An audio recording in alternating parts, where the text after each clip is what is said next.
Dernièrement, j'ai publié tout un tas de vidéos sur les RWA et les security tokens. D'ailleurs, avant de visionner cette vidéo, je vous invite à voir et à visionner les précédentes vidéos que j'ai publiées sur ce sujet-là sur la chaîne YouTube.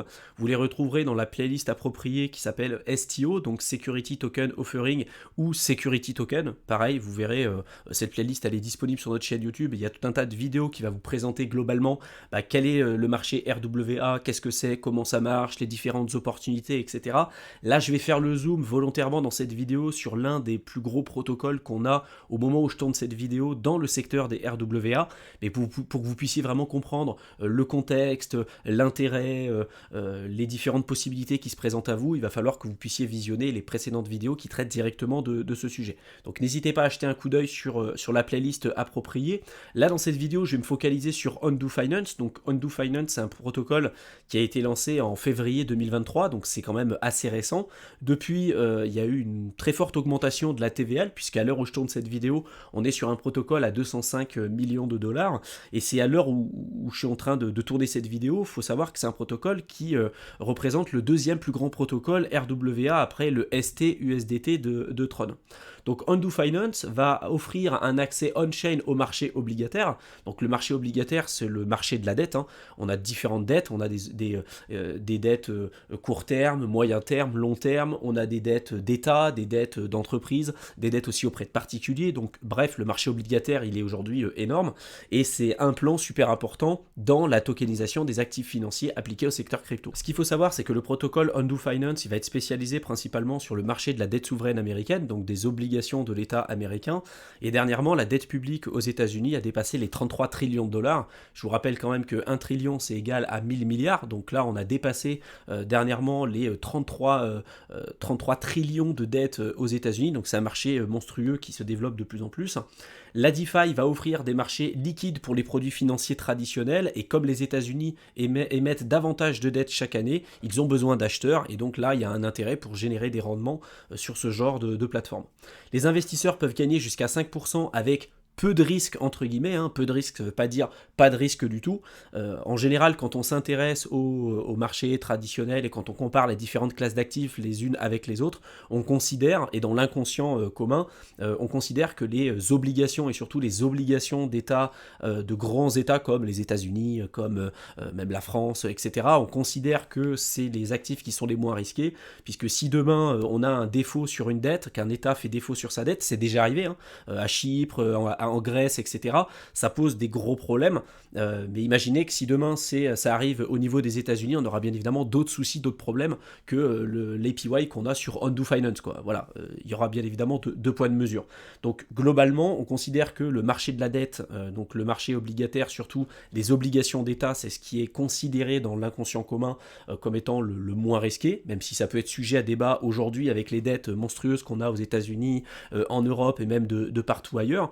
Et en fait, en utilisant ce genre de protocole, en fait, vous pouvez profiter de ce genre de rendement-là avec le lien qui peut exister entre le secteur traditionnel, les actifs que vous avez dans le marché crypto et pouvoir éventuellement tirer votre épingle du jeu. Parce que le gros problème qu'on a avec la finance, la DeFi, en fait, aujourd'hui, la finance décentralisée, c'est que vous avez des rendements qui sont super élevés au tout début, souvent c'est ultra risqué, et plus on va avancer, plus on va avoir de la compétition, plus on va avoir des personnes qui vont rejoindre un écosystème, plus l'APY va être amené à baisser jusqu'au moment où on va arriver à un seuil plancher, et après on va avoir la liquidité qui va partir d'un protocole pour aller directement à un autre, c'est ce qu'on appelle le yield farming, et ça pose tout un tas de problèmes pour le développement de certaines plateformes en fait, qui vont à un moment donné recevoir des actifs, de la liquidité, des utilisateurs, et puis du jour au lendemain, quand entre guillemets l'APY est plus suffisamment intéressante, on va aller sur d'autres protocoles.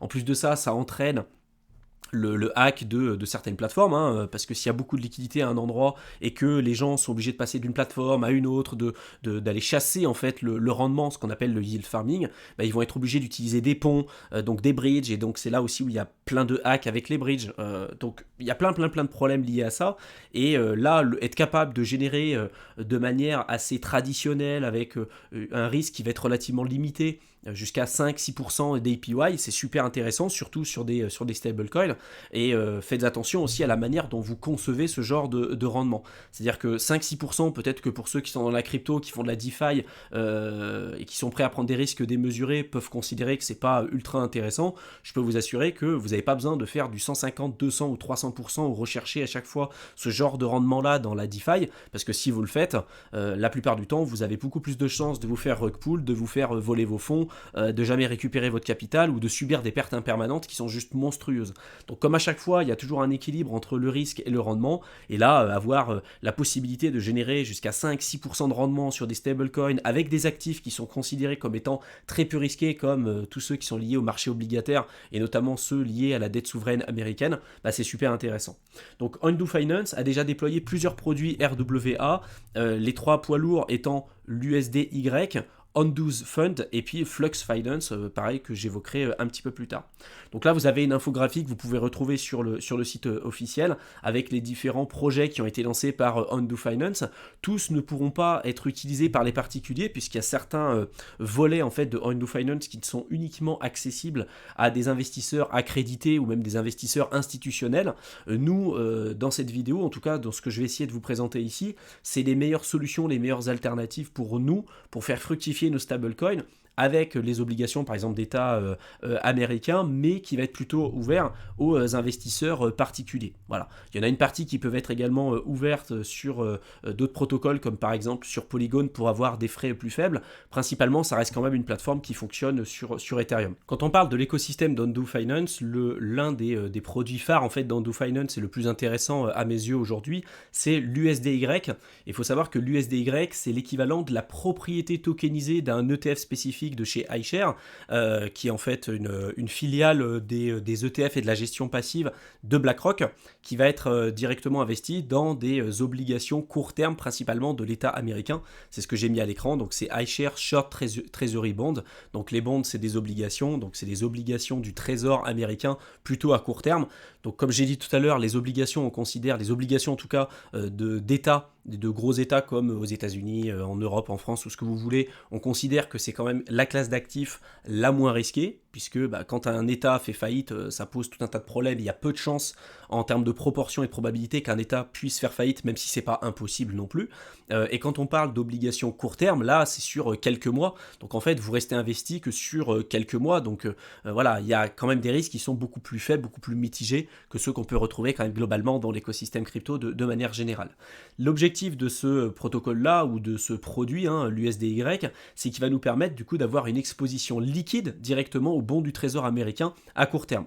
Et sur leur site, il y a plein de points importants à avoir en tête, notamment concernant l'éligibilité à ce produit, donc l'USDY. Il faut savoir que c'est pas forcément ouvert aux États-Unis, faut être inscrit directement à leur plateforme. Il y aura un KYC aussi, attention, on peut pas se permettre de faire ça n'importe comment, parce que là on est vraiment lié à la tokenisation des actifs financiers. Donc bref, je vous ai mis là à l'écran tout ce qu'il faut savoir sur l'éligibilité à ce produit, mais en étant particulier et en ayant quelques fonds quand même de disponibles en stablecoin, vous pourrez utiliser le protocole pour investir sur ce produit sur Ondo Finance. Donc là on se retrouve directement sur le site officiel d'Ondo Finance avec la section liée à l'USDY.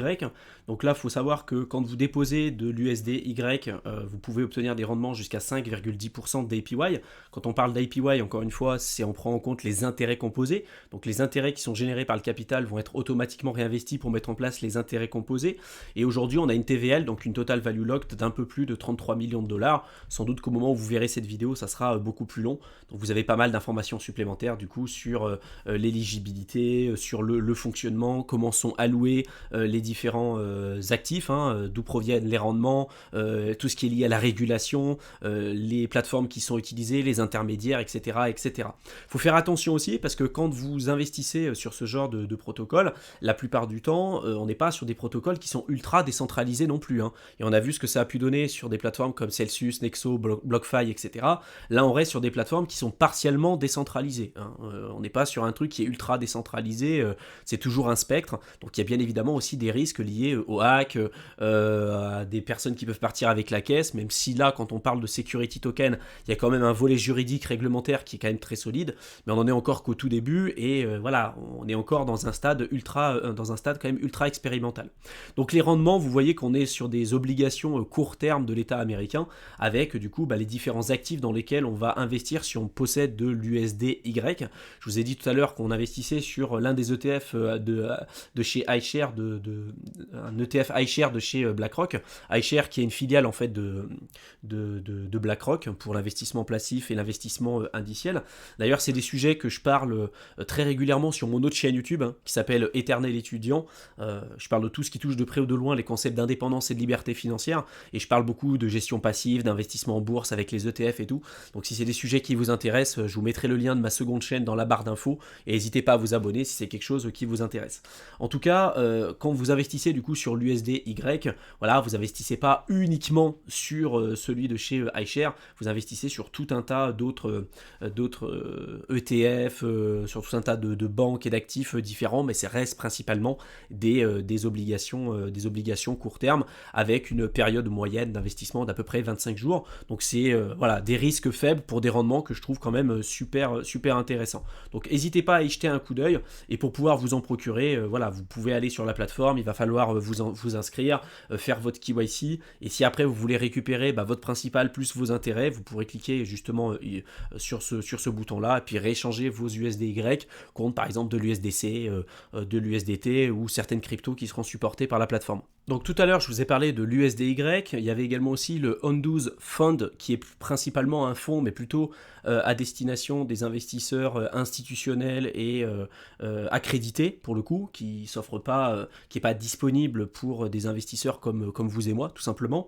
Et il y a la troisième catégorie d'investissement ou le troisième produit qui est aujourd'hui disponible sur Ondo Finance, qui va s'appeler Flux Finance, et là aussi qui va offrir des possibilités supplémentaires.